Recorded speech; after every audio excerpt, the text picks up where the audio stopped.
What's going on, my friends? So, some of you have emailed me and even messaged me on what are some of the best exercises for biceps. It's a show group, it's a muscle group that everyone asks you, what do you do for biceps? So, without further ado, I'm going to take you through 5 of my favorite ones that I like to put myself through, and I like to put my online clients through, and as well as in person. So, if you're ready, stand by. So one of the favorite ones I like to show my clients as well as others is a version of a preacher curl. Say you don't have a preacher curl machine or apparatus at your gym or even at your home. If you've got a flat bench or any type of flat surfaces you can work from to simulate a bench, these are your prayer curls, and prayer being because you're on your hands and knees and you're pretty much curling the biceps towards your face. This is a version that you can use. So you grab any type of standard dumbbell that you've got. Here's your flat bench. Basically, I like to position my elbows within 1 to 2 inches from the edge. All right, so you get that full lengthening and extension itself on the eccentric portion of that. And as you're curling up, you get that full concentric motion of that. So your contraction. I always tell my people, focus on the contraction. It's not about the weight. Once you can make this thing move, you make the weight work for you, not you working for the weight. All right? So position yourself like so, hands underneath the dumbbell head. As you bring it down, you'll feel that stretch on both heads, squeezing up. It's going to be inherently hard. Let that dumbbell do what it's going to do. All right? That's where you're going to be in your hands. You don't have to keep them stiff. Let them go down. Full extension, let that come up, squeeze, all right? So you're gonna hit a few of those. I like to give them somewhere between the 6 and 10 range. So, and I wear a hat for a lot of reasons, and that is not only because, well, I wear a hat, but the other reason is because it's a gauge to tell you right where you get consistent rep range, all right? So once you finish all those, you're gonna feel that all throughout the bicep head. So, all right, my friends, so we're back. All right, so technique, exercise number 2. I call these my DH most muscular curls. Basically, what you're gonna be doing is grabbing a low pulley, wherever you can in your facility, the lowest pulley you can have and find. You're gonna need 2 handles, all right? 2 handles such as so.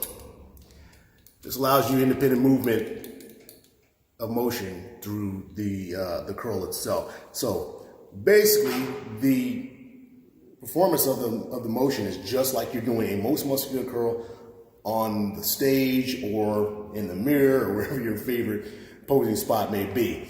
You're gonna take it, you're gonna be down at mid-thigh level, full extension on that. All you're gonna do, curl up. This will be the time where I will tell people to curl your wrist. Curl your wrist in, let those cables and the handles rotate. Let them rotate. As you're squeezing, you're gonna feel that bicep head peak.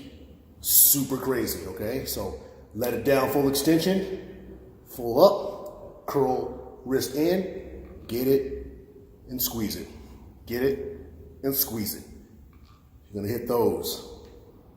Not a lot of weights needed for this type of exercise. Keep your body upright, full down, curl up, curl those wrists in. Despite previous other bicep movements that you normally wouldn't curl your wrist, this is one you're actually gonna squeeze up and curl those wrists in for the peak contraction, all right? Tip number 2. There you go. All right, welcome back, friends. So, tip number 3, how can you make the preacher curl a little more effective for your purposes? So a technique I like to use as well are my half and throughs. Half and throughs. What is that? You're gonna do a half rep, you're gonna stop. It's a legit stop. It's not a bounce, it's not a rebound on the rep. And you're gonna continue through, okay? Simulating, basically, you want the full range of motion to recruit the maximum amount of muscle fibers to move that same amount of weight doing the same exercises. However, it's one of those things, when it stops, stopping something in motion and restarting it in mid stream is extremely hard versus just going through the motions. Anybody can move the weight, but make the weight work for you, not you working for the weight, all right? So I like to get a neutral grip right here, somewhere in the middle of said pad and the bar. Squeezing halfway, boom, right there, stop, full contraction. Lengthen the bicep out. All right, pull it up half, stop, squeeze. What I'm seeing people do when I show them is they'll get up here, they'll bring it back down just to get the motion up. That's not what you're gonna do. You need to get up here, legit stop, squeeze the rest of the way through for the contraction, right? Accentuate the motion down. Boom, bring it up, stop, squeeze, back down.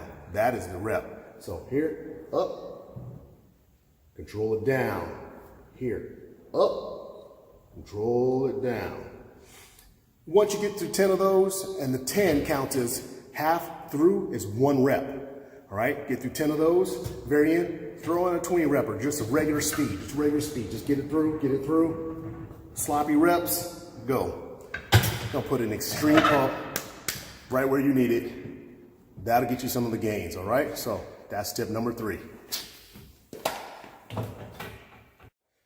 All right, so here we go. Tip number 4.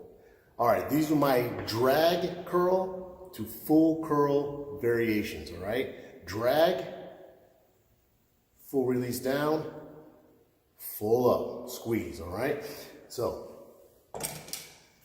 you're gonna take your standardized curl bar, want it on the shoulder width, so grab that section of the bar where it allows the concave section of this bar to ride up against your torso, okay? So full down extension, drag it up. It is not a shrug.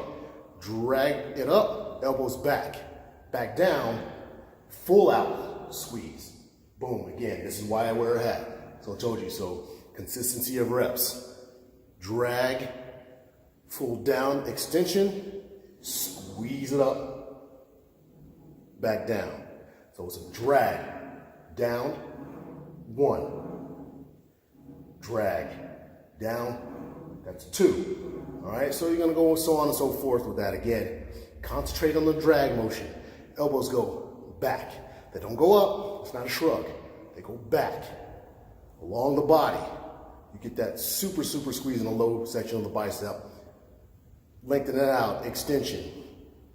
Full squeeze on out, up, and back down. Boom, just like that. And that is your tip number 4.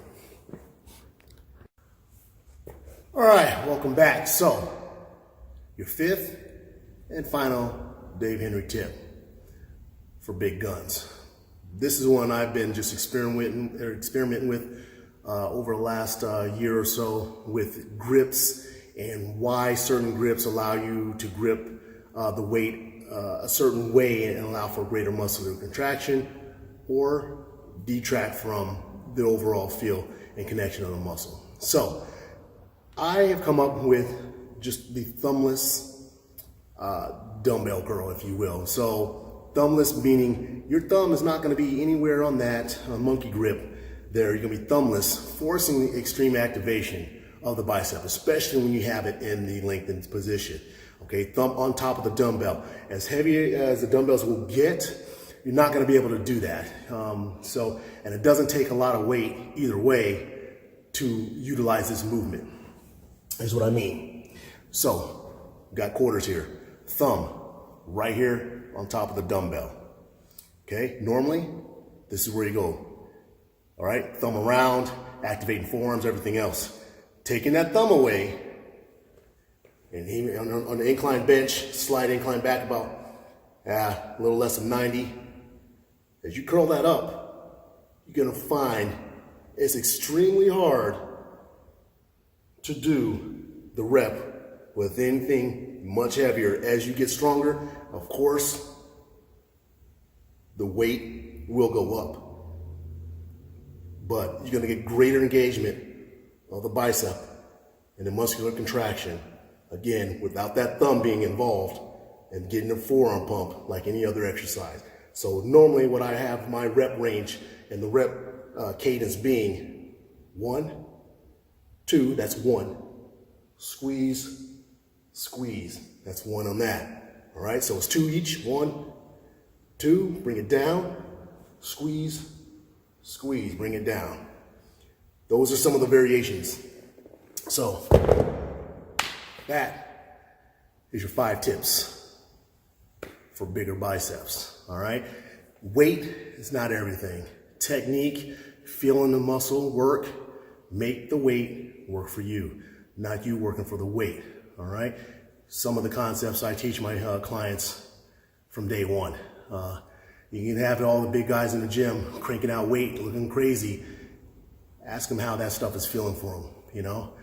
Go in there, focus on your contraction, focus on the rep speed, focus on breaking the reps up. There's so many variables that you can do to change the way you engage the muscle and the way you hit it during a training session. So making things more productive for you, so you're not spinning your wheels and wasting time in the gym. All right, so keep up with me on this stuff. I'm going to try and bring a little more variety and educational assistance from what I have. Again, not backed in science, just backed by physical proof on my clients that I train on a daily basis, year after year and day after day. So you guys hang tough, stay safe, and we'll catch you soon.